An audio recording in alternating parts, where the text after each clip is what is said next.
Bueno, gracias por la presencia. Ya sé que todos estamos hartos de estas comunicaciones vía Zoom, pero bueno, es lo que tenemos, ¿no? Otra no nos queda. Si quieren, antes de empezar con el tema de hoy, que sería los relatos de milagro, si alguien quisiera decir en breves palabras lo que le pareció central o lo que le quedó del encuentro anterior.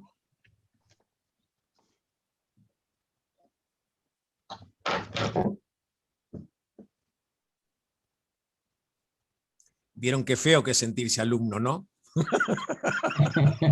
Yo iba a decir no hables dos al mismo tiempo. Pero son compañeros, no son alumnos. No tengan miedo. Yo soy más viejo, pero nada más que eso. ¿Cuál fue la pregunta? Porque se me cortó justo la pregunta. ¿Qué quedó del encuentro anterior, como lo central, como lo medular, como lo novedoso tal vez para alguno? A mí algo que me llamó la atención fue esta mirada de cómo contextualizar la palabra demonio y cómo entender a un Jesús curandero, ¿no? Desde dónde entenderlo. Ese es lo que lo hablamos con Eduardo también, que bueno, uno a veces tiene la concepción del demonio mirada desde el hoy, con la cinematografía de hoy, a veces iluminada con esa imaginación donde ve a un exorcista que gira la cabeza 360 grados, habla en una lengua rara y vomita o yo qué sé, hace cosas raras. Y imaginamos al demonio, a la persona endemoniada, más bien desde ese lado. Y bueno, este acercamiento que hacías vos de pensar en el contexto de donde nace esta palabra o donde está ubicada esta palabra en el relato de Marco, me parecía como muy interesante y que a veces cambia eso, la óptica bueno, qué refiere esta palabra y por ahí a veces yo pienso en trabajo con los chiquilines, cómo bajar, me dio como herramientas para poder bajar esa palabra a una traducción actual, digamos, ¿no? Me generó eso. El elemento también de la interrelación de esas situaciones, 3 situaciones vitales que vos hablaste, ¿no? La de Jesús y los personajes del relato, y la de nosotros como lectores. Y después lo de la palabra esa diaconía, claro, nosotros le llamamos español. Nunca hubiéramos deducido de eso hablando de una primera diaconisa. Pero bueno, escuchándote a vos, hace pensar que realmente Marcos le da mucha importancia a esa curación de la suegra de Pedro, ¿no? Que incluso Marcos, que en general siempre es el más cortito, cuando hay algo entre los 3 evangelistas, Marcos es el más cortito, en este caso es el más extenso. Cuando vos comparás el relato de la suegra de Pedro de Mateo con el de Marcos, con el de Lucas, el más extenso contra toda la regla es Marcos. Los otros hacen una pequeña alusión así como de paso. Con respecto a eso, perdón que me meta, a mí me quedaba la pregunta, me quedó como una gran pregunta del por qué Marcos no le da nombre al personaje de la suegra de Pedro y la llama por un apelativo sin caracterizar nada. O sea, la suegra de Pedro, yo que sé, andás a ver quién es, quién era, no sé, ¿por qué no le da un nombre? Así como le dio nombre a todo, ¿por qué no le da nombre? Me quedó esa pregunta. Bueno, muy bien esa pregunta, pero justamente lo que hay que preguntarse es lo contrario, cuando una mujer tiene nombre. Porque lo común en esa época es que la mujer no tenga nombre, sino relación. Es la suegra de, es la madre de, es la hija de, es la esposa de. Entonces, lo otro sería para preguntarse, cuando una mujer aparece con nombre, caso clave, María Magdalena, que no es María la de nadie. ¿Se entiende entonces? O sea, lo que hizo Marcos es lo obvio para su cultura, en el caso de la suegra de Pedro. Pero ves, acá nos estamos metiendo ya en el tema de hoy. Pero bueno, para no dar más ruedos, yo lo que traté de tener como central en el encuentro anterior es la subjetividad del autor. El autor no es objetivo.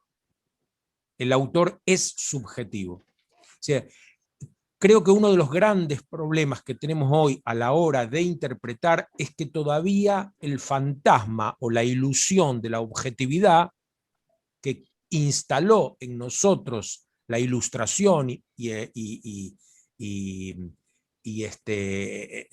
todo ese racionalismo post Revolución Francesa, esa ilusión de objetividad todavía sigue pesando en nosotros cuando leemos un texto. Y de esto nos tenemos que desprender. Así como Lacan decía que el yo es una ilusión, la objetividad es una ilusión. Entonces el tema central del primer encuentro para mí tiene que ver con eso. Todo lo demás es verdad lo que han dicho ustedes, pero para mí lo central, desde mi parte, lo que yo traté de transmitirles, es que el autor no es objetivo. Y en este segundo encuentro, lo que voy a tratar de transmitirles es lo que Juanjo ha dicho. El lector no es objetivo. Porque cuando el lector está leyendo, lee un texto de otra cultura, pero con los ojos de su propia cultura.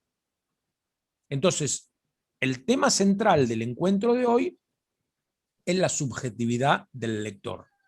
Y para hablar de la subjetividad del lector, me meto con los relatos de milagros.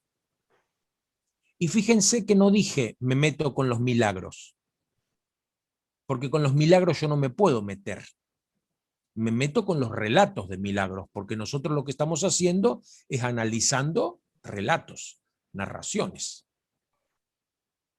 Cuando, según la leyenda, se cayó una manzana delante del observador Newton, este formuló la ley de la gravedad geocéntrica. Porque ley de gravedad, ya San Agustín reconocía ley de gravedad.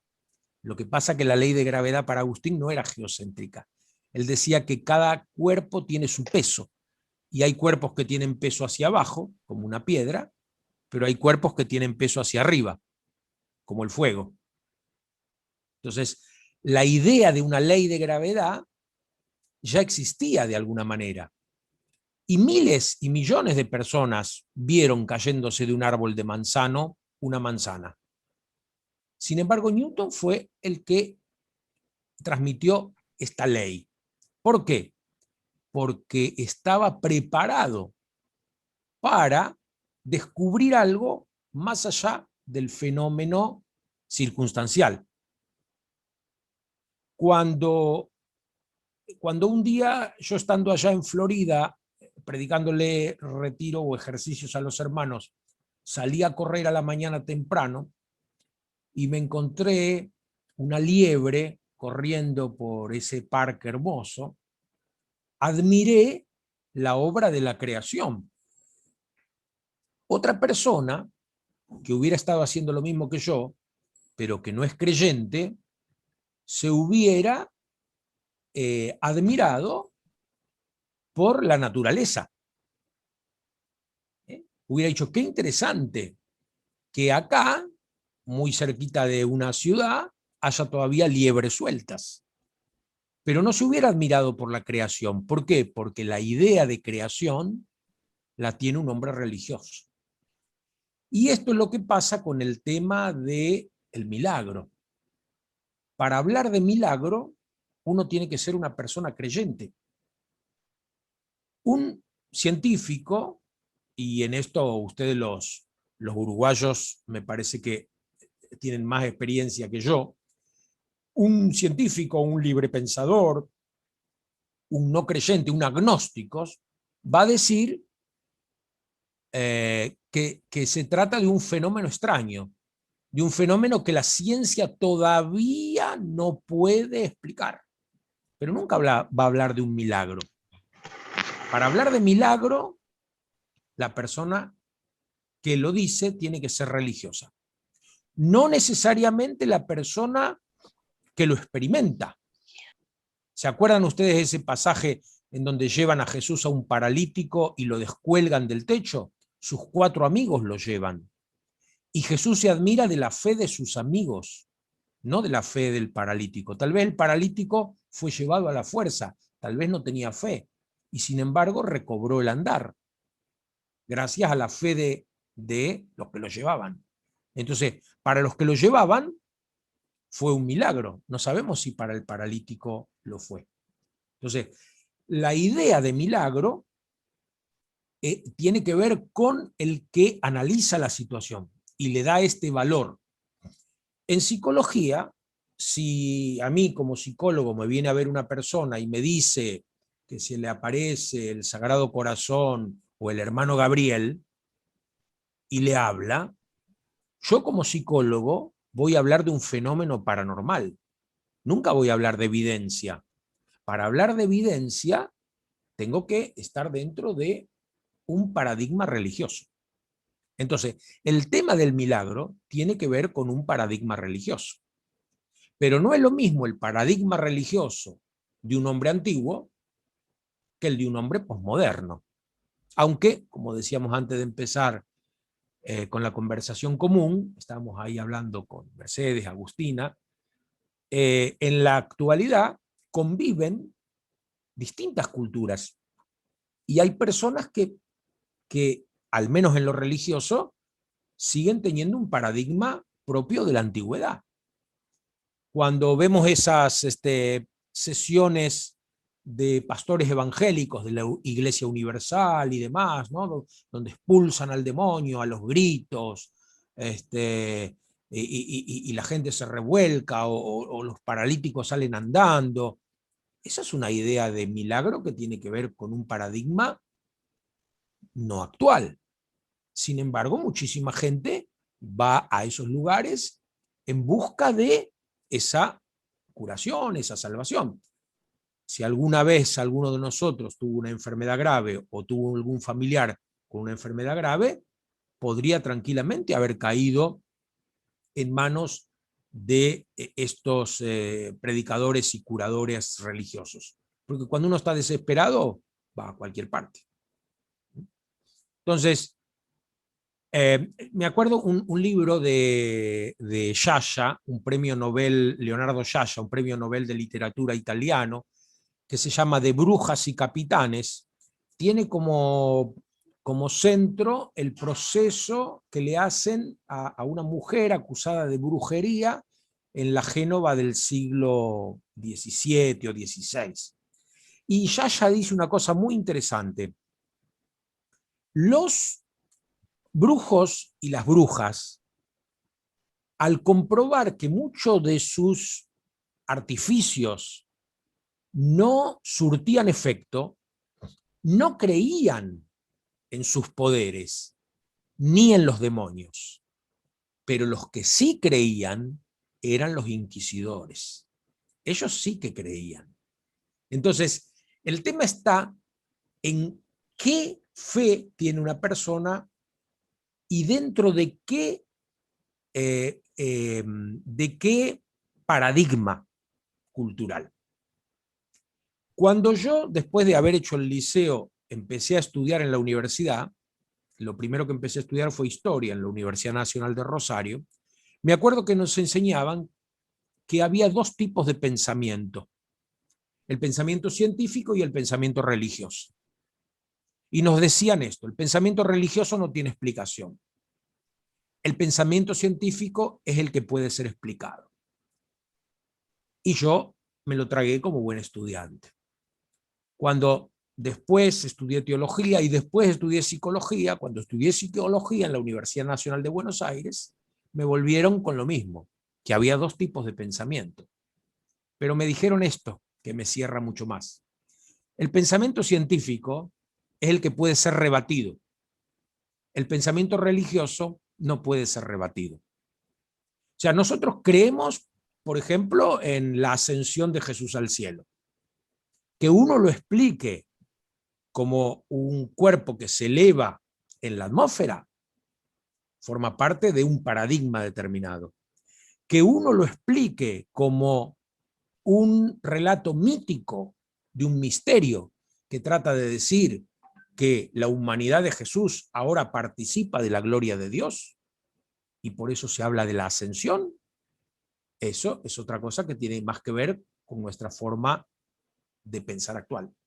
¿Se entiende? Pero, o sea, el pensamiento religioso no cambia, cambiará la explicación, pero el católico romano no puede no creer que Jesús ascendió al cielo, forma parte del credo.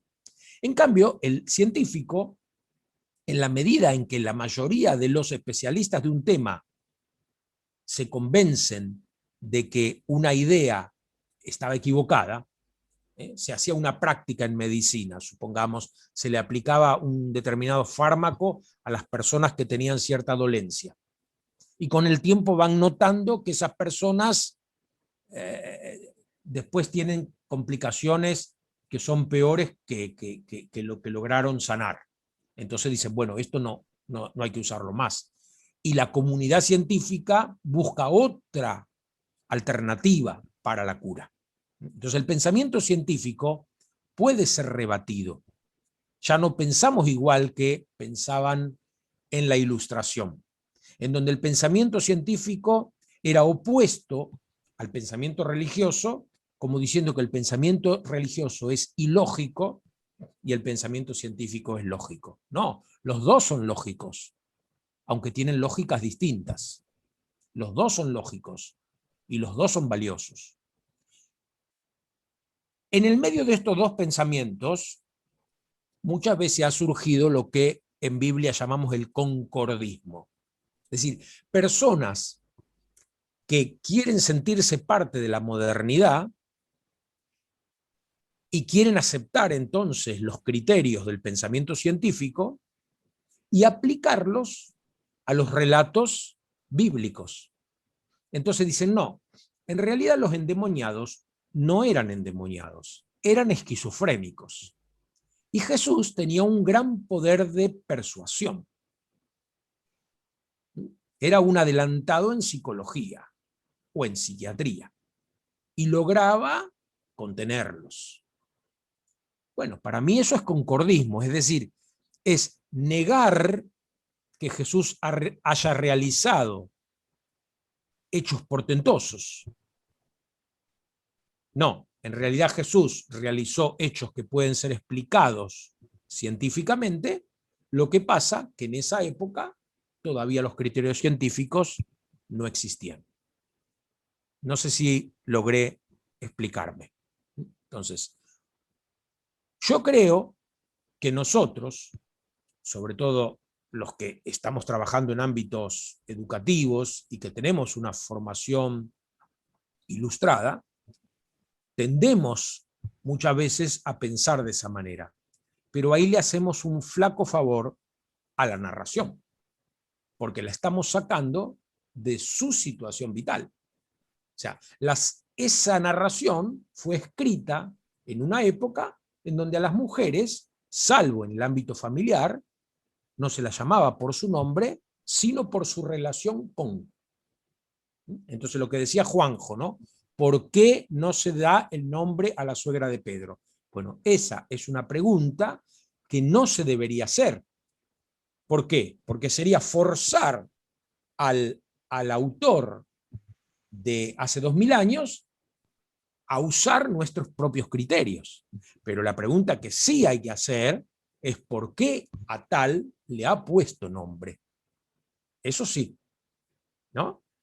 Supongamos, ahí Eduardo decía que le llamó la atención que en el relato de la curación de la suegra de Pedro, Marcos es el que tiene más elementos, siendo el evangelio más corto.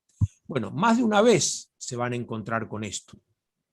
Los otros evangelios son más largos porque agregan materiales comunes entre ellos dos o propios de cada uno.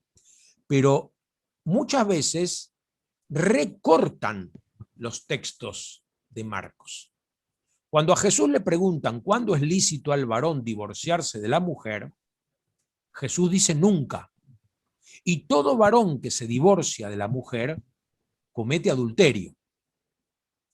Pero Marcos agrega un versículo que Lucas y Mateo, mejor dicho, hablé mal, Marcos no agrega. Marcos tiene un versículo que Lucas y Mateo recortan. Marcos termina así ese párrafo. Y cuando una mujer abandona a su marido, comete adulterio. ¿A quién se le puede ocurrir en esa cultura que una mujer abandone al marido? A Jesús. Entonces, ahí tenemos un texto que hoy podríamos catalogar de violencia de género. ¿Por parte de quién? De Mateo y de Lucas, que recortan, como su cultura, la posibilidad a la mujer de realizar las mismas decisiones que un varón sí puede realizar. En cambio, Marcos, que muestra el cristianismo original, que fue tremendamente revolucionario, por eso los expulsaron de la sinagoga, por eso los persiguieron los romanos. Para mí es falsa la idea de que el Imperio Romano persiguió a los cristianos porque no querían rendir culto al emperador. Los judíos tampoco rendían culto al emperador. El problema que tenían los cristianos es que a los ojos de los otros no tenían religión, no tenían culto. Su culto era una comida fraterna. ¿Qué clase de gente es esta que no tiene religión? Son amorales, porque la religión para el antiguo era lo que garantizaba la moralidad. ¿Se entiende lo que quiero decir? Es como cuando nosotros en nuestra cultura actual decimos que alguien que no tiene una formación académica es un ignorante. No, no es un ignorante. Es alguien que no tiene formación académica, pero tiene conocimientos. Y en algunas materias seguramente mucho más prácticos y útiles que los conocimientos nuestros. Porque a la hora de freír un huevo, ¿de qué sirve conocerse todas las capitales de Europa? Ahí lo que uno necesita es saber cómo usar una sartén y cuánto aceite ponerle. Esto lo digo porque la primera vez que yo quise freír un huevo, llené la sartén de aceite hasta el borde. Y cuando le eché el huevo, el aceite se derramó y se imaginan lo que pasó. Y yo ya tenía bastante estudio académico cuando hice eso. Qué ignorante, ¿no? Entonces digo, la catalogación que nosotros damos de milagro depende de la capacidad de fe que nosotros tengamos. Si no tenemos fe, podremos decir, qué barbaridad, pero nada más. Qué inexplicable, pero nada más. ¿Y qué entendemos por milagro? Bueno, ahí cada uno tendrá que pensar un poquito qué entiende por milagro. Antes de Rousseau, antes de Spinoza, antes de todos esos grandes pensadores que dieron forma al iluminismo, al racionalismo, en la Edad Media, el milagro tenía que ver un poco con lo que sería la suspensión de las leyes naturales. O sea, si un cuerpo que cae a las llamas es abrasado y tiran un cuerpo a las llamas y no se quema, como por ejemplo en tantos relatos del martirio de algunos, creo que San Bartolomé, no sé cuántos martirios trataron de hacerle y no lograban, y al final, bueno, se les ocurrió despellejarlo, le arrancaron toda la piel. Por eso si ven por ahí alguna imagen de San Bartolomé, van a ver que lleva como un echarpe en la mano. Bueno, esa es la piel de él que le sacaron, y así lo lograron matar. Pero todo lo otro que trataron de hacerle y no surtía efecto, para el pensamiento medieval eso es milagro. Eso es milagro, ¿no? Es lo que va contra las leyes de la naturaleza.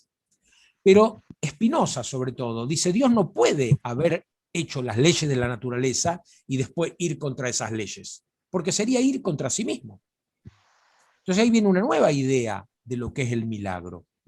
El milagro es una intervención de Dios, ¿no? Una intervención de Dios con una finalidad salvífica, pero no va contra las leyes de la naturaleza, sino que es algo que no lo podemos explicar por nuestros conocimientos actuales. Me acuerdo siempre una mujer que había perdido en un accidente a su hijo de 30 años y me preguntaba por qué me pasó esto a mí. Y yo, que soy bastante frío racionalista, le dije, porque lo pariste vos. Si lo hubiera parido tu vecina, le hubiera pasado a ella. O sea, vos lo estás sufriendo de esta manera porque sos la madre. Si no, te lamentarías por lo que le pasó a tu vecina. Dirías, pobre mujer, mirá lo que le pasó. Es decir, ¿por qué nos pasan ciertas cosas a nosotros, buenas y malas? Vaya a saber, es la ruleta, ¿no?, del azar. Lo que pasa es que el hombre religioso, al azar, lo llama providencia. Cuando en el capítulo 10 de Lucas tenemos la famosa parábola del samaritano, ¿no?, el herido estaba ahí desangrándose al borde del camino y dice, casualmente pasaba un sacerdote. ¿Cómo casualmente? Para el hombre antiguo no existe la casualidad. Eso es una ironía del relato. No pasaba casualmente. Dios se lo mandó. Eso es la lógica de esa época. ¿Se entiende? Entonces, hay que tratar de entender cuál era la lógica de milagro en Marcos, no cuál es la lógica de milagro en nosotros. Porque ahí es donde la subjetividad nuestra nos está jugando una mala pasada. Cuando yo empecé a estudiar Biblia, y era así jovencito como algunos de los que están acá, todavía seguía tentado con que podía llegar a cierta objetividad en el análisis de los textos. Pero poco a poco me fui curando de ese estrabismo, ¿no?, de esa incoherencia, y me di cuenta que yo lo que puedo es conocer un poco mis sesgos subjetivos de interpretación. Yo, por ejemplo, cuando interpreto cualquier texto, tengo bien en claro que en una sociedad patriarcal soy varón. En una sociedad que tiene cierta preferencia por los blanquitos, soy blanquito. En una sociedad en donde se cree que los que hemos pasado por la universidad sabemos más que otros, pasé por la universidad. En una sociedad que le da importancia al tener las libretas en orden, no la libreta del almacén, sino la de casado, yo tengo libreta de civil y de iglesia y desde hace 29 años. O sea, todo esto me pone en una situación social de privilegio. Por tanto, cuando yo analizo un texto, podré llegar a hablar de los pobres, pero sin haber nunca sentido hambre. Entonces, mi reflexión va a ser una reflexión tal vez muy buena, pero teórica. Y una persona que alguna vez sintió hambre, cuando lea el relato de la multiplicación de los panes, va a sentir otra cosa. ¿Se entiende lo que quiero decir? Entonces, tomar conciencia de nuestros sesgos de interpretación. ¿Por qué nosotros interpretamos de tal o cual manera? Y esto, sobre todo, se los recomiendo a los jóvenes que todavía van a seguir estudiando. Cuando presenten alguna tesis, cuando presenten alguna monografía, dedíquenle un espacio a clarificar esos sesgos de interpretación. Porque eso es honestidad. Somos observadores que estamos dentro del marco de observación. Nosotros hacemos un recorte artificial y eso es intervenir en la escena. Entonces, cuando yo ahora voy a analizar los relatos de milagro, tengo que repensar mi idea de milagro. Lo mismo pasa, por ejemplo, en la Biblia con el tema de la justicia. Cuando dicen que Dios es justo, entienden justicia con la imagen que, no sé si ustedes la tienen ahí en el Palacio de Justicia pero es muy común en casi todos los países, la imagen de la mujer vestida con una túnica romana que tiene los ojos vendados, ¿no? Y una balanza romana de 2 platos en la mano. Esa es la imagen de la justicia. Pero esa no es la imagen de la justicia en la Biblia. Dios no es justo dando a cada uno lo que le corresponde. Dios es justo defendiendo al que no se le da nada. Dios es justo saliendo a defender los derechos del huérfano y de la viuda. Esa es la imagen de justicia en la Biblia. Por eso cuando algunos cristianos y católicos, lo que más me entristece porque yo soy católico, cuando algunos católicos hoy día vuelven a insistir en la idea de Dios que es justo juez, ¿no? Que no va a dejar sin castigo al pecador, se están equivocando. Dios es justo juez para defender al débil. Para defender al débil. El peor castigo que puede tener un delincuente es no tomar conciencia de su delito. Ese es el peor castigo, no la cárcel. La cárcel a veces es justamente un alivio, porque tienen ahí una oportunidad de convertirse. El problema es cuando no tienen esa oportunidad. Entonces, vamos ahora a un relato. Antes de entrar en el primer texto, si lo quieren ir poniendo, Agustín, antes de entrar en este primer texto, yo doy por supuesto que todos los que estamos acá estamos creyendo que Marcos, aunque es un autor subjetivo, nos está transmitiendo algo que él considera una verdad. O sea, no estoy dando lugar a suponer que Marcos es un mentiroso. Entonces, los elementos de autenticidad de lo que Marcos nos dice los tengo que encontrar en el mismo texto. Bueno, vamos a leer esto y creo que después de esto lo vamos a entender un poquito mejor. ¿Quién quiere leer? Yo leo, Gerardo. Jesús regresó a la casa y de nuevo se juntó tanta gente que ni siquiera podían comer. Cuando sus parientes se enteraron, salieron para llevárselo porque decían, es un exaltado. Los escribas que habían venido de Jerusalén decían, está poseído por Belzebul y expulsa a los demonios por el poder del príncipe de los demonios. Jesús los llamó y por medio de comparaciones les explicó, ¿cómo Satanás va a expulsar a Satanás? Un reino donde hay luchas internas no puede subsistir, y una familia dividida tampoco puede subsistir. Por lo tanto, ni Satanás se dividió levantándose contra sí mismo, ya no puede subsistir, sino que ha de llegar a su fin. Creo que... Muy bien. Bueno, un pequeño... hermoso texto. ¿Qué sacan en conclusión de esto? Estamos hablando de los milagros o hechos portentosos que realizaba Jesús. ¿Qué dicen ustedes?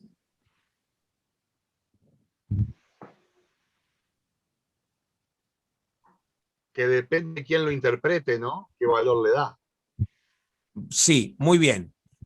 Pero andate más a la superficie. Empecemos de afuera para adentro.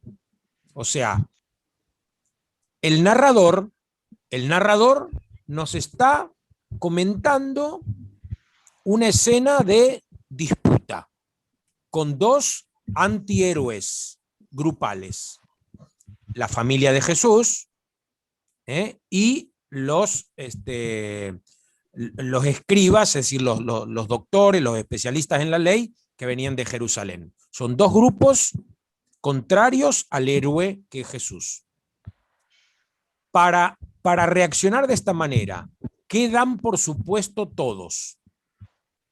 el narrador y los personajes de los dos grupos antitéticos. Quedan por supuesto. Que está loco, que está saltado. Esa, Daniel, es la explicación de la familia, más a la superficie. ¿Por qué la familia dice eso? ¿A partir de qué lo dice?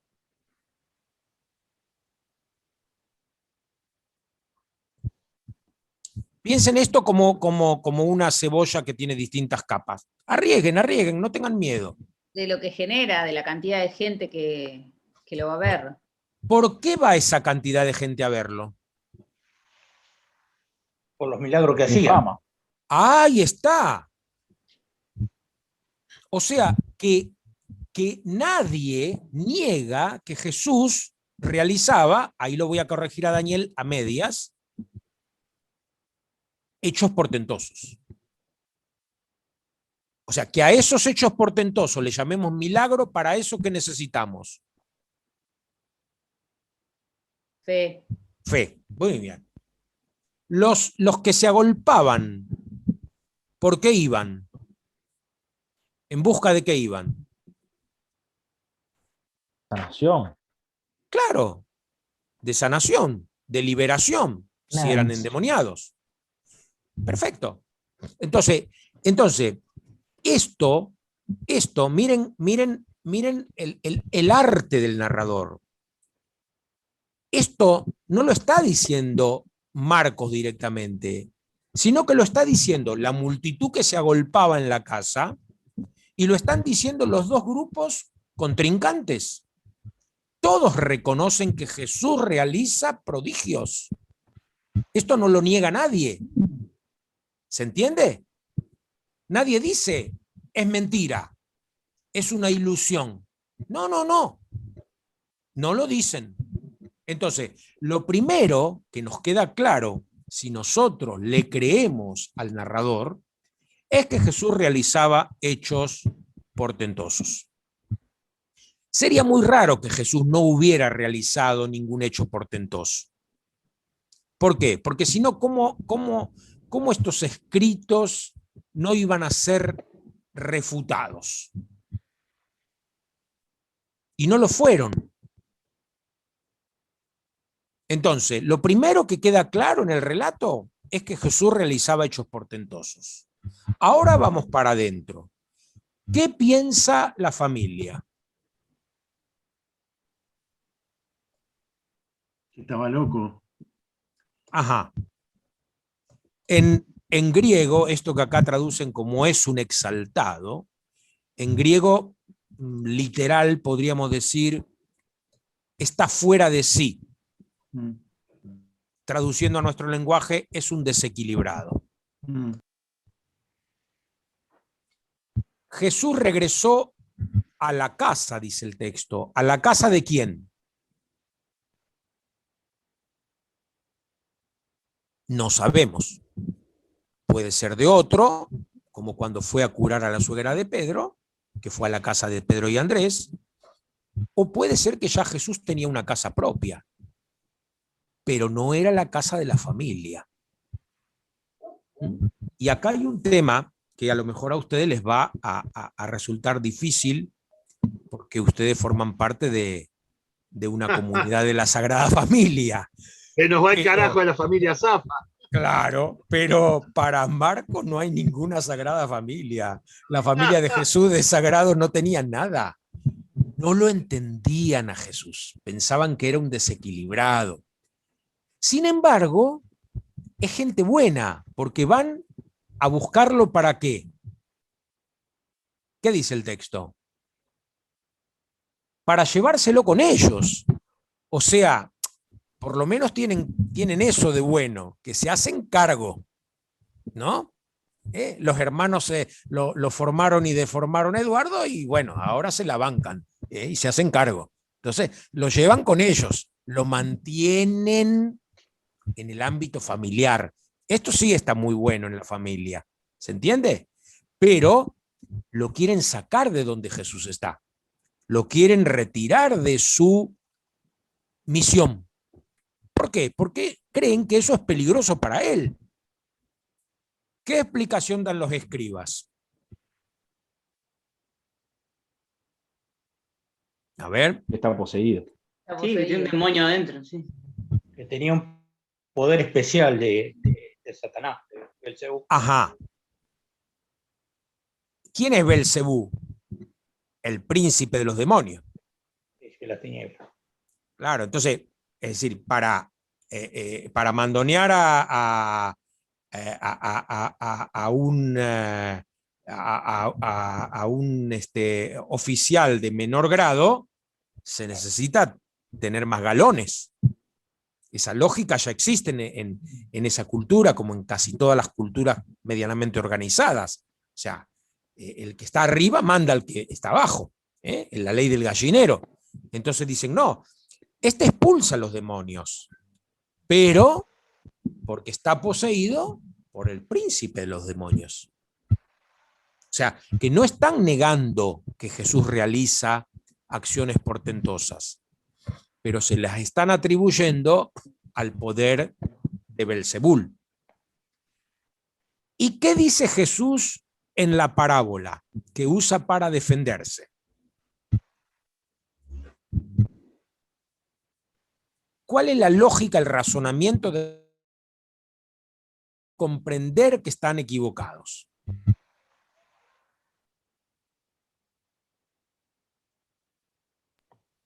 Que un Sí, reino sí. dividido. Sí, Dale, Daniel, dale. dale. No, que si hay luchas internas, porque también le dice a la familia, ¿no?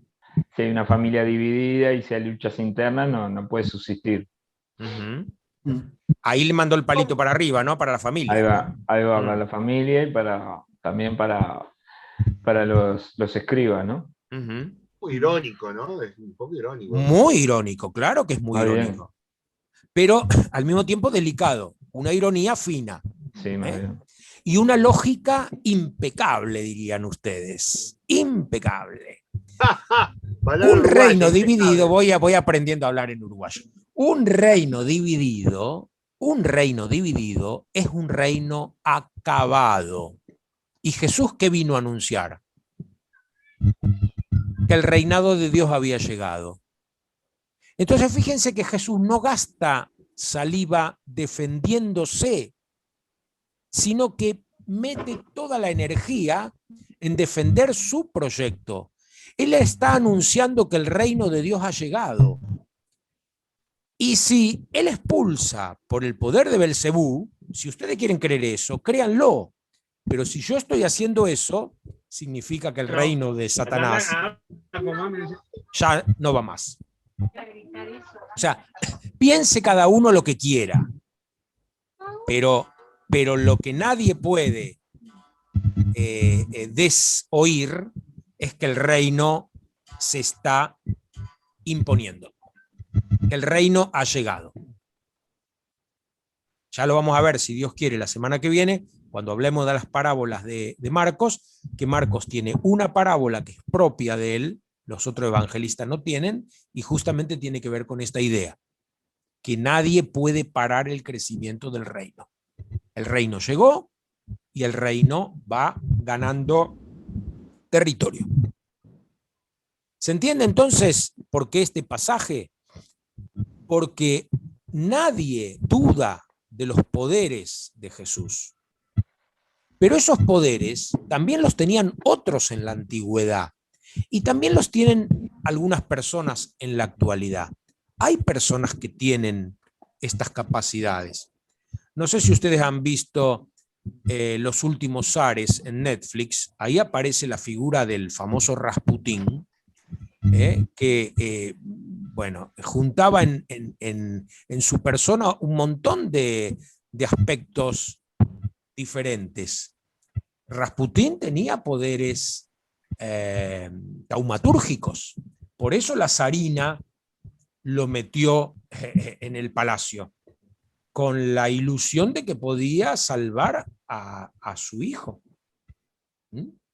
¿Hay personas que tienen poderes? Claro que sí, por supuesto que sí. Que nosotros a veces no los reconocemos, ¿no? Mi suegra siempre cuenta que que su hijo mayor, en un momento dado, era chiquito, le salieron unas verrugas en la mano y fue a hacerlo ver por un médico especialista.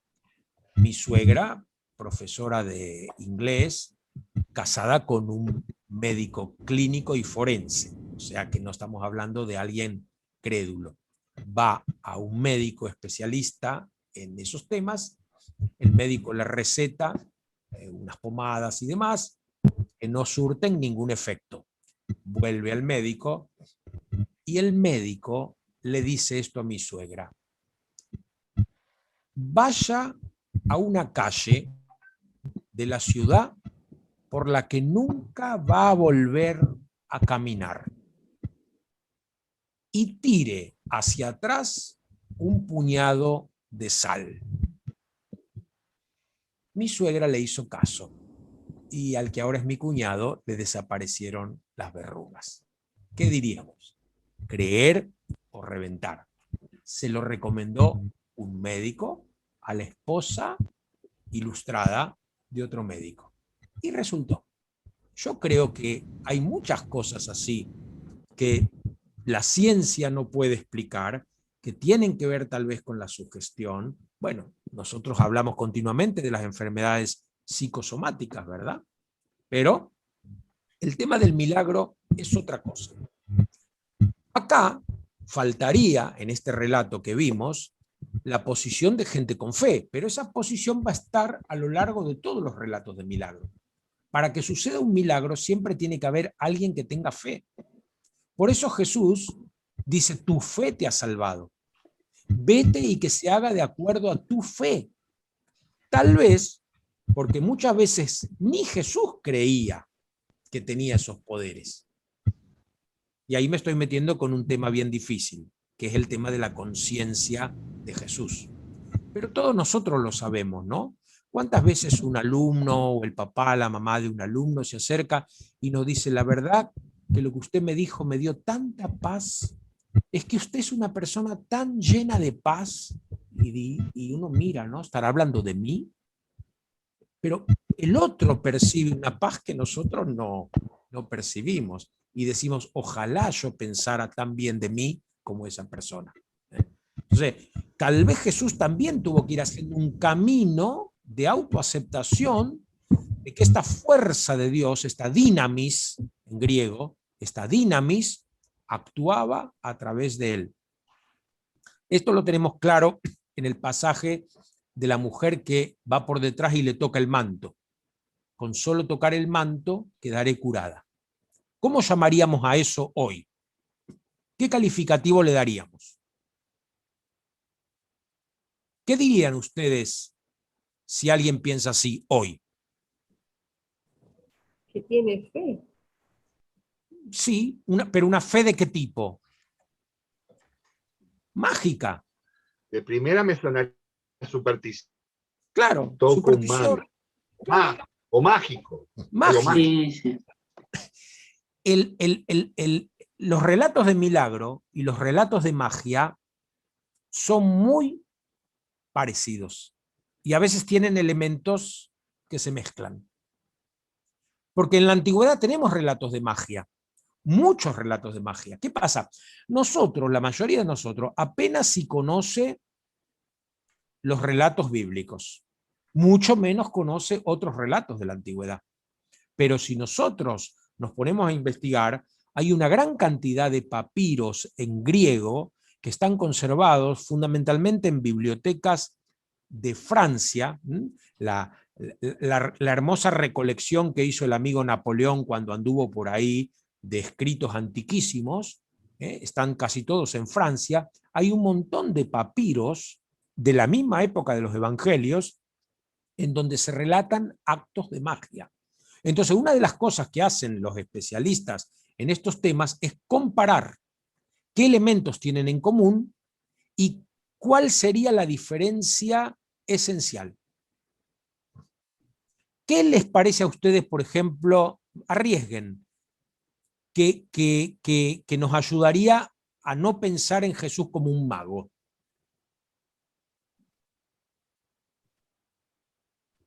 Y el no querer sacar partido de eso. Ajá, como por ejemplo,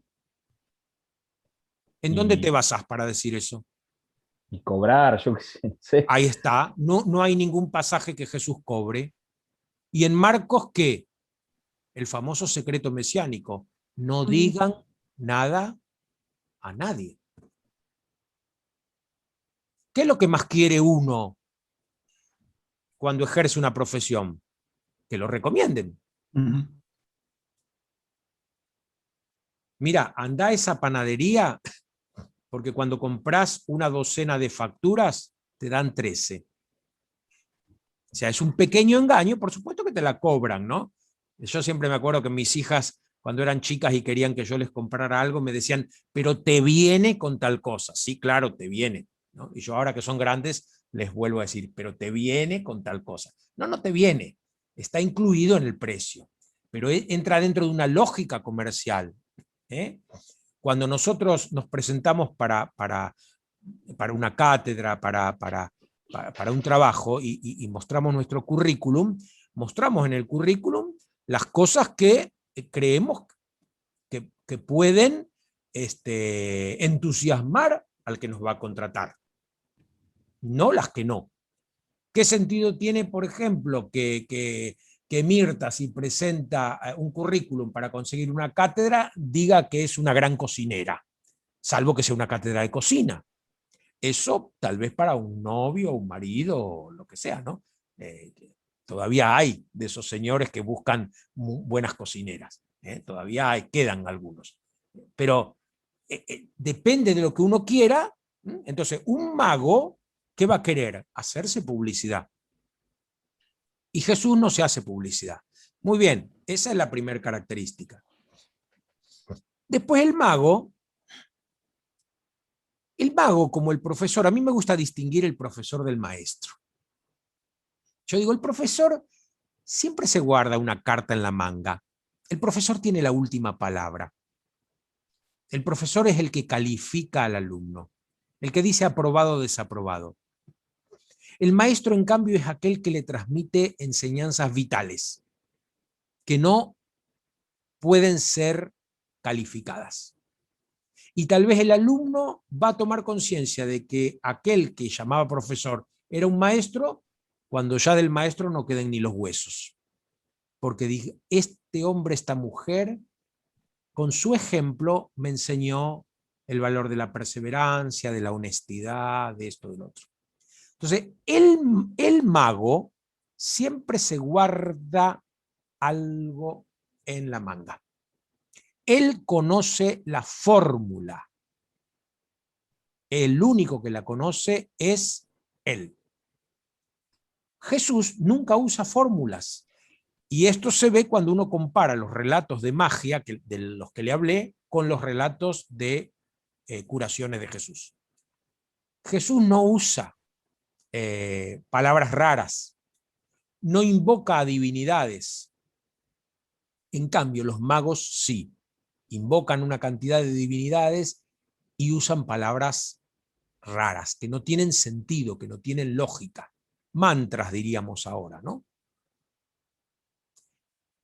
Usan elementos que tienen que ver con la sugestión. La vez pasada una señora que tenía un problema grande de cadera y pasó por tantos médicos que ninguno la pudo arreglar, terminó yendo a un curandero.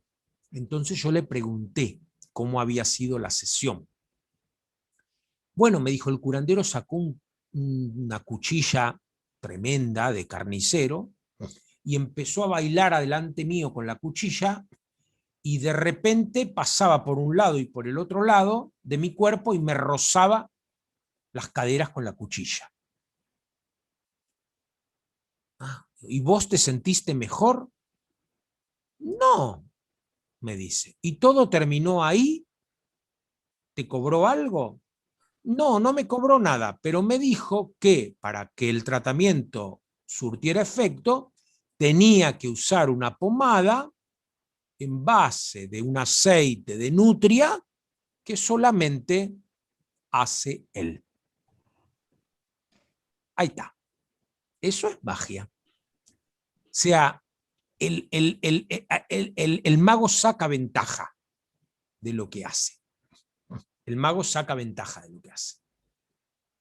Jesús, ¿cómo habría que catalogarlo? Yo, sin problema, lo catalogaría de curandero. Lo que pasa es que en nuestra cultura la palabra curandero está mal vista. Entonces ahí hay un sesgo de interpretación negativo. Por eso prefiero hablar de sanador. Pero yo, con la lógica de Marcos, hablaría más bien de curandero. Jesús tenía poder para curar, para sanar. Entonces yo hablaría de curandero sin problema. A mí no me cambia la fe, pero sé que es una palabra fuerte, por eso prefiero más bien hablar de sanador. Vemos rapidito el último texto, que es un relato de milagro propio de Marcos, que ni Mateo ni Lucas lo repiten. Marcos tiene 2 relatos de milagros que no son repetidos. Y en el capítulo 7 del versículo 31 en adelante tienen la curación de un sordo tartamudo, que también lo tiene solo Marcos. Pueden analizar los que quieran estos 2 textos para ver qué elementos tienen en común. Bueno, vamos a tratar de entender este texto en la lógica de la época. Bueno, ¿quién es tan bueno de leer?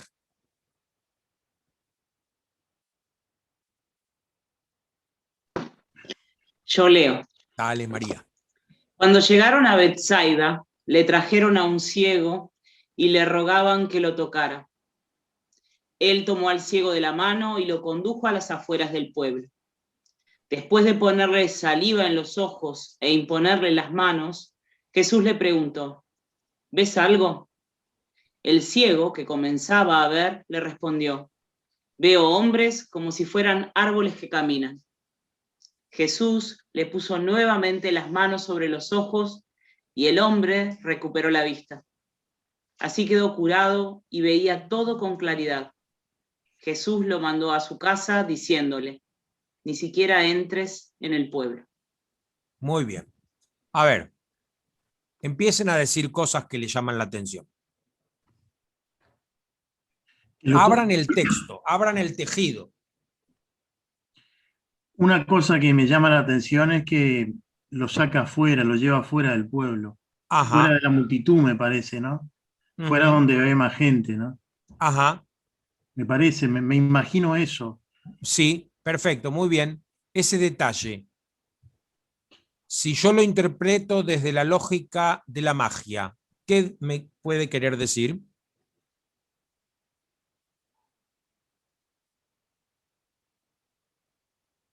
Que no querían que viera qué era lo que iba a hacer, de qué manera hacía la magia. Ajá, muy bien. Exacto. El secreto del mago. Ven que les dije, ¿no?, que hay relatos en donde lo mágico y lo milagroso, pero justamente en este pasaje que no quisieron replicar Mateo y Lucas, motivos habrán tenido. Tal vez este puede ser un motivo. ¿Qué otra cosa? A mí me llama la atención donde dice: ¿ves algo? Como que, bueno, no lo doy por sentado. No daba por sentado su capacidad de sanación, no era contundente, digamos, el truco, si fuera el mago. Ajá, muy bien, Rosana. Por un lado podríamos decir que habla de la honestidad de Jesús. Porque no da por sentado que le tiene que haber salido bien. ¿Cómo empieza el texto? ¿Qué dice? Le trajeron a un ciego y le rogaban que lo tocara. O sea, que ¿quiénes son los que tienen fe? Los otros. Los otros. Los que le traen al ciego. ¿El ciego tendrá fe o no tendrá fe? No sabemos. No No sabemos. sabemos. Muy bien. Acá, perdón, Sí. Un momento hice un curso sobre sinópticos y me decían que siempre Jesús, para hacer un milagro, requería la fe. ¿Sí? De alguien. De alguien, ahí está. Perdón, interrumpí. Sí. Perfecto. Y el relator que está buscando, o el narrador que está buscando con este texto, que su lector despierte o acreciente su fe. Claro. Entonces, la subjetividad del narrador va por ese lado. La subjetividad del lector, si es un crédulo, que no es lo mismo que un creyente, si es un crédulo, ¿qué va a sacar como conclusión de este relato?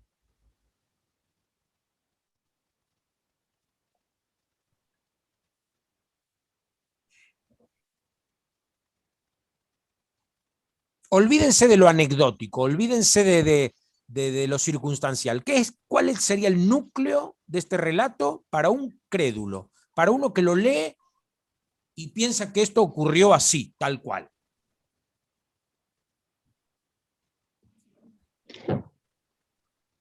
Que Jesús logra curar la ceguera. Claro. Que Jesús tiene un poder. Terrible. No, Mercedes, qué oculista. Claro, eso piensa el crédulo. Se cree que Jesús tenía un gran poder y se admira de ese poder. ¿Y eso de qué sirve para la transformación del lector? De nada. En cambio, el creyente, ¿qué va a decir de este texto?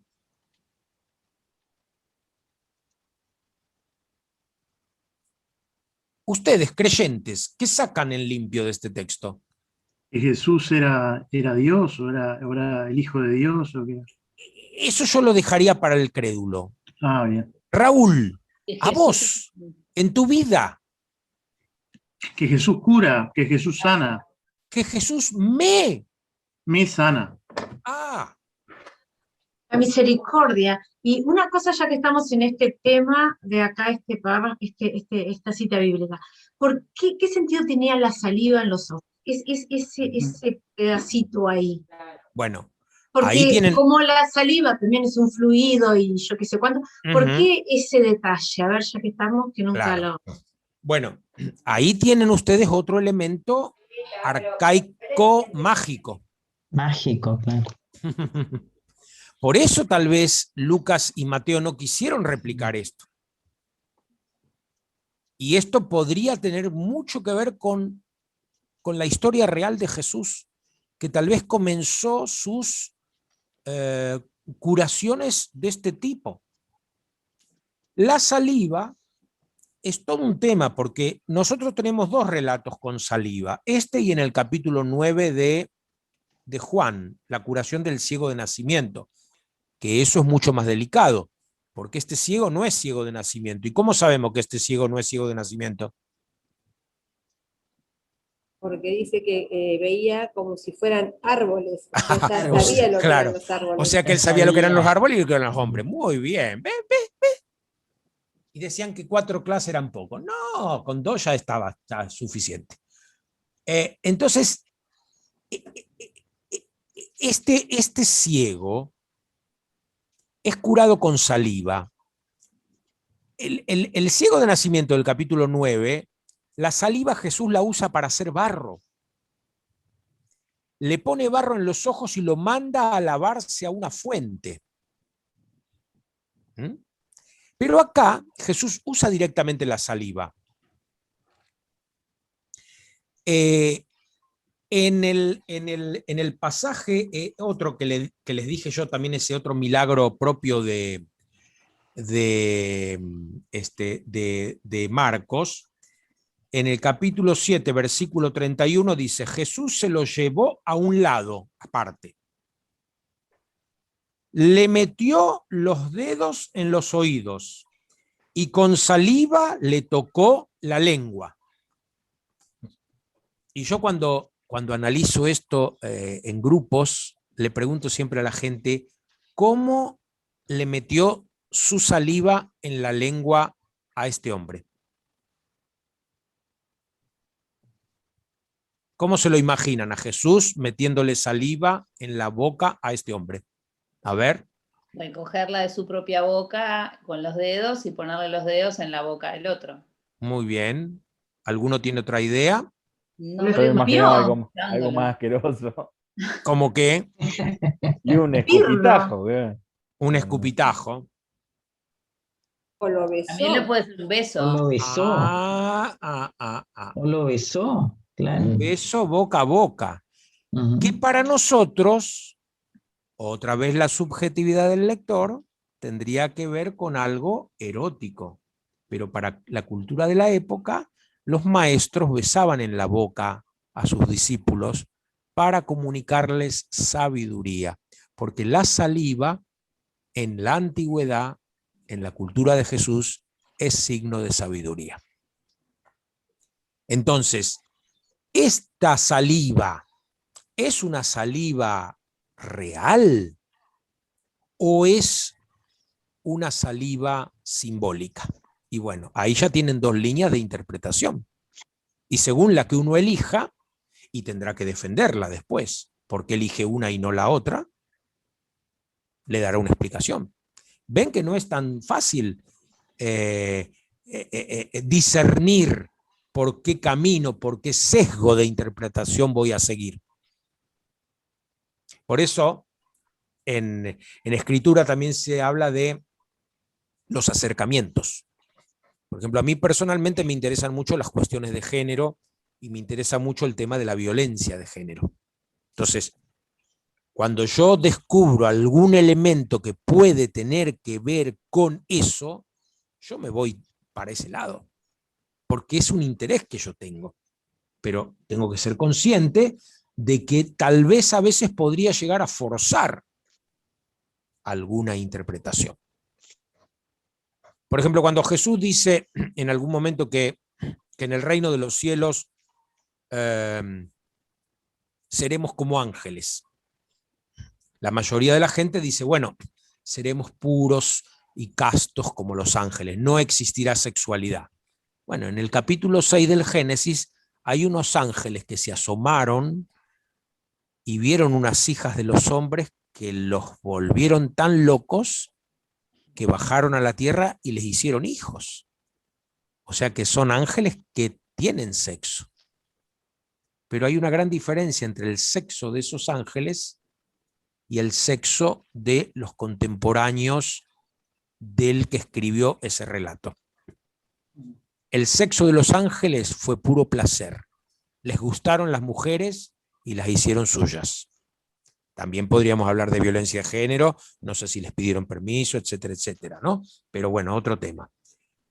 En cambio, la sexualidad para el hombre de la cultura bíblica tiene que ver con la procreación.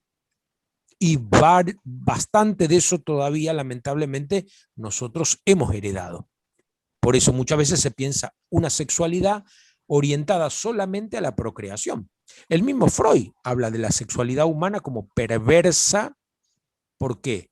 Porque no siempre está versada a su fin, que es la procreación. Pero creo que hoy día la mayoría de nosotros ya no pensamos así. Pensamos que la sexualidad más bien es una forma de relacionarnos. Y cuando a veces yo escucho, sobre todo algunos curas que hablan de la sexualidad humana y piensan que existe una sexualidad natural, como existe la sexualidad natural entre los animales, es decir, una sexualidad regida por el instinto, digo, bueno, se ve que desconocen mucho de lo que se escribió, al menos de Freud para acá, donde la sexualidad humana de cualquier cultura está tremendamente atravesada por la cultura. Por eso, la sexualidad de la cultura de la Biblia tiene que ver con la procreación, salvo el libro del Cantar de los Cantares. Lean ese hermoso libro del Cantar de los Cantares, que la mayoría de los biblistas no se explica todavía porque está dentro de la Biblia, y en algunos comentarios se habla de matrimonio. Se ve que no leyeron muy bien, porque ese es un amor furtivo. La novia está escondida y lo espera en lo escondido. No es un amor lícito, no es un amor con 2 libretas en orden. Sin embargo, está en la Biblia. Bueno, me fui del tema, pero para que vean que la Biblia no es 1 más 1, 2. Entonces, volviendo a este texto, ¿ves algo? El ciego, que comenzaba a ver, le respondió: veo hombres como si fueran árboles que caminan. Jesús le puso nuevamente las manos sobre los ojos y el hombre recuperó la vista. Así quedó curado y veía con toda claridad. Jesús lo mandó a su casa diciéndole: ni siquiera entres en el pueblo. O sea, no le cuentes nada a nadie. Con esta última cita se cae todo lo mágico que podía tener el relato. Ahora acá, mínimo, y para ir redondeando, hay 2 líneas de interpretación. Una línea de interpretación que va a ir por el hecho en sí, por los detalles de este relato, que es hermoso. Fíjense que los que le traen al ciego le ruegan a Jesús que lo tocara. O sea, le dicen a Jesús lo que Jesús tiene que hacer. Y Jesús no lo toca. Es decir, lo toca porque lo tomó de la mano y se lo llevó afuera. Pero no lo tocó imponiéndole las manos como tal vez ellos querían. Después comparen con el otro relato del capítulo 7 y van a ver que ahí sucede otra cosa distinta. Le piden algo a Jesús y Jesús lo toca. O sea, Jesús no obedece la orden que le dan, sino que Jesús, a partir de... Y en esto yo creo que hay un mensaje bien claro para ustedes y para mí que somos educadores. Cuando traen algún chiquilín a nuestro liceo, a nuestro instituto, los padres vienen con una idea. Ellos quieren que le enseñemos disciplina, que los hagamos hombres y mujeres de bien. Ellos tienen una idea determinada. Pero nosotros tenemos un ideario propio. Y sin faltar el respeto a la voluntad de los padres que nos traen a ese niño y que nos lo confían, a pesar de todas las cosas que se dice muchas veces de nuestras instituciones, nosotros tenemos un ideario y nosotros le vamos a dar un plus. Ellos no lo trajeron para ese plus, pero nosotros sí se lo podemos ofrecer y esta es nuestra misión. Entonces, una primer lectura de lo básico, bueno, diría, bueno, acá es el único relato de milagro en la Biblia en 2 momentos, en un primer momento y un segundo momento. La mayoría de los milagros de Jesús se realizan de forma inmediata.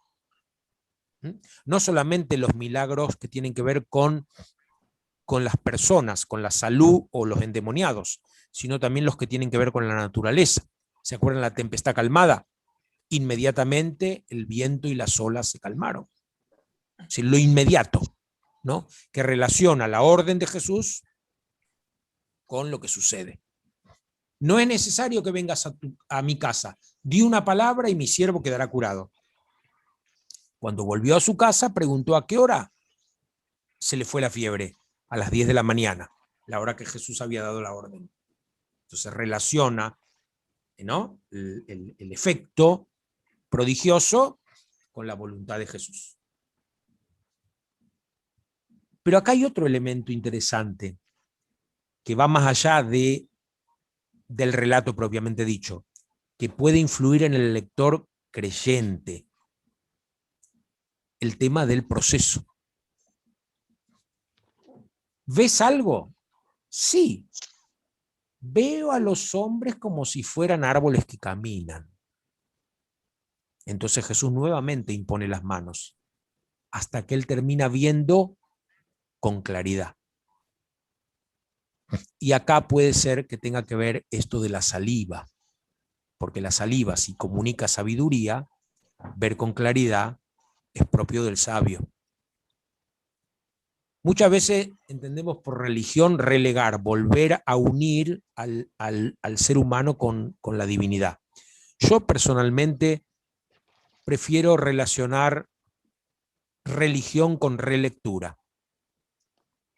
La persona religiosa es aquella que vuelve sobre una misma realidad con ojos nuevos. Lo mira desde otra óptica. Les encuentra otro sentido. A mí me gusta mucho contar esa anécdota de la vida de San Juan de Dios, que cuando fundó lo que hoy llaman hospital, que no era ningún hospital, era un rejunte de enfermos de todo tipo, de jugadores, ¿no? Ya en aquel tiempo estaba el problema de los adictos al juego, alcohólicos y mujeres que ejercían la prostitución. Juan de Dios los mezclaba a todos. Y los mezclaba no solamente bajo el mismo techo, sino en las mismas camas, porque ustedes saben que la cama individual es un invento de la modernidad. En la antigüedad existían los jergones en donde varias personas, en el famoso Hotel Dieu en París, había 4 o 5 enfermos por cama. Así se contagiaba. Uno entraba por un resfrío y se iba con sífilis, si es que se iba. La mayoría de la gente no se iba del hospital al mundo, iba al cementerio. Entonces, Juan de Dios los mezclaba a todos. Y un alma buena se lo fue a comentar al obispo, ¿no? Y el obispo, cuando se enteró de esto, lo mandó llamar a Juan de Dios. Y le dijo: hermano Juan, me he enterado que usted tiene en su casa gente indigna. Se tienen que ir inmediatamente. Y dicen que Juan de Dios se puso a llorar y le dijo: sí, señor obispo, ya mismo me voy de la casa. Ese es un hombre religioso, verdaderamente religioso, que a partir de lo que le dijo el obispo, no juzgó como indignos a los demás, sino que él se sintió indigno. Y tuvo una subida en su espiritualidad, porque el que se humilla será exaltado, dice Lucas, ¿no? Y cuando nosotros entonces también tomamos conciencia de nuestras limitaciones, de nuestros errores, de nuestra miseria, de nuestra ignorancia, bueno, nos abrimos a un crecimiento. Por eso, aprender a respetar los procesos. Nuestra querida iglesia, de la que todos nosotros somos partes y somos responsables, si quieren ya pueden sacar este texto, gracias Agustina. Nuestra querida iglesia muchas veces se comporta como una madre tremendamente masculina. Los varones tenemos más dificultad en respetar los procesos, porque no tenemos la gracia de haber llevado una criatura en nuestro vientre. No hemos sentido en carne propia el crecimiento de otro. Nuestra iglesia tiene que volverse cada vez más maternal. Nosotros como educadores tenemos que ser verdaderamente madres que acepten los procesos, ¿no? Si San Agustín hubiera sido bueno desde que nació, si siempre hubiera hecho las cosas bien, si hubiera sido un alumno prolijo, un educado monaguillo, bueno, sería San Agustín, pero no tendría la fama que tiene. Nadie leería sus escritos, porque sería una biografía inimitable. En cambio, cuando vemos estas personas, ¿no?, que, como nosotros, tienen errores, tienen caídas, tienen procesos en los que la gracia va actuando. Por eso, evitar siempre catalogar, nunca poner un rótulo a nadie y esperar. ¿Quién es el que puede decir que una persona es o no creyente? ¿Quién es el que puede decir que una persona está por el buen o el mal camino? Tenemos que aprender a mirar desde adentro. Y creo que este texto nos lo facilita, ¿no? Tener paciencia y no dudar en seguir intentando. Bueno, ¿algo más?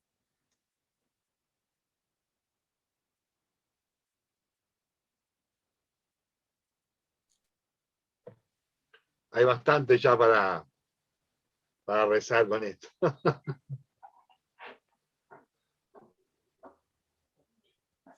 Si todo esto que hemos dicho queda solo en la intelectualidad, no vamos a salir de la credulidad. Pero nosotros estamos llamados a ser creyentes, no crédulos. Nosotros podríamos hasta no creer en algunos de los relatos de milagro. No habría problema en no creer. Se podría no creer en alguno de los relatos de milagros. Decir que son invención del autor, con una finalidad pedagógica, catequística. Lo que sí no podemos dudar es de que Dios quiere actuar en nuestras vidas. Quiere realizar milagros.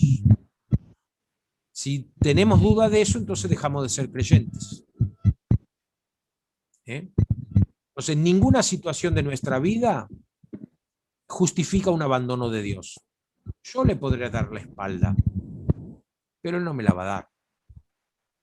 Si ustedes que son padres, perdón, dice Jesús, si ustedes que son malos dan cosas buenas a sus hijos, ¿cuánto más las dará Dios? Por eso esa experiencia de Jesús como creyente, porque Él también como humano fue un creyente, hizo una experiencia de un Dios bondadoso, de un Dios cercano, de un Dios salvador, de un Dios misericordioso, ¿no? ¿Quién hablaba ahí de misericordia? Lo que pasa es que a veces, cuando hoy día hablamos de un Dios misericordioso, entendemos que Dios es misericordioso con los pecadores o con la situación de pecado. Dios es misericordioso antes del pecado. Porque antes de que cualquiera de nosotros pecara, ya Dios había sido misericordioso con nosotros. Para pecar hay que tener voluntad de pecar. Y por tanto hay que tener conocimiento, libre determinación. ¿Quién tiene todo eso? Yo no sé. Pero antes ya fue misericordioso. Sí, yo siempre pienso, si ese espermatozoide que fecundó el óvulo de mamá hubiera sido el de al lado, yo no estaría acá con ustedes. Ahí ya empieza, para mí, la misericordia de Dios. O sea, la misericordia de Dios parte desde la salvación de la nada. Nosotros somos. Y ya eso. Por eso, antes hablé de la gente joven que estaba acá, pero ahora voy a hacer un mensaje para mí y los que tienen mi edad y más. Cuando nos preguntan, ¿qué tal? ¿Cómo estás? Vivo. Lo demás, etcétera. Más vale perro vivo que león muerto. Entonces, que nuestra espiritualidad nos sirva para vivir de un modo distinto. Si no, es puro discurso, es teoría. Me parece que por ahí tenemos que andar. O sea, si no somos personas verdaderamente creyentes, somos crédulos. ¡Ay, se licuó la sangre de San Genaro! Bueno, muy bien, crédulo. Ustedes ahí que le tienen mucha devoción a San Cono, a San Alejo, todos esos santos que ni siquiera sabemos si existieron, pero bueno, si les sirve para ganar la lotería o la quiniela o lo que sea, da. Pero eso es credulidad. Eso es credulidad, no es fe. La fe pasa por otro lado. La fe pasa por otro lado. El verdadero creyente, sí, puede acudir a Dios pidiéndole una sanación. Yo mismo lo he hecho y lo hago. Pero si esa sanación, como nosotros la pensamos y la queremos, no se diera, ahí es donde se muestra si verdaderamente somos o no somos creyentes. Yo tengo acá un grupito de chicas que me siguen, la más joven creo que acaba de cumplir 78, y son muy fieles a mí, ¿no? Y me cuentan todas sus historias y sus cosas. Y ahora algunas están aterradas con esto del COVID. Y digo, ¿cómo? ¿Vos no eras creyente? ¿No decías, ay Señor, como el ciervo sediento va en busca del agua, mi alma suspira por contemplar tu rostro? ¿Y cómo te crees que lo vas a contemplar el rostro? Muriéndote. Entonces, ¿qué problema te haces? No digo con eso que vayas, ¿no?, por ahí a contagiarte, pero el creyente se muestra en el día a día. Tampoco tenemos tanto apuro, ¿no? Vos no, que tenés que criar 2 chicos todavía. Y hacer algo en Guadalupe. Bueno, perdonen si con las cosas que digo por ahí los está bien. desequilibro, pero más de uno también piensa de mí como la familia de Jesús. Está fuera de sí. Sos un hombre bueno de ideas raras. Ya lo dijiste. Así dijo una vez un obispo en una reunión. Dice, Gerardo es bueno, pero tiene ideas raras. Y una monjita que estaba al lado mío me dijo al oído, qué suerte que no dijo que eras raro con ideas buenas. Bueno. Ay, bueno, gracias, Gerardo, gracias. Adelante, la próxima nos vemos entonces, si Dios quiere. Nos vemos la próxima. Saludos a todos por ahí.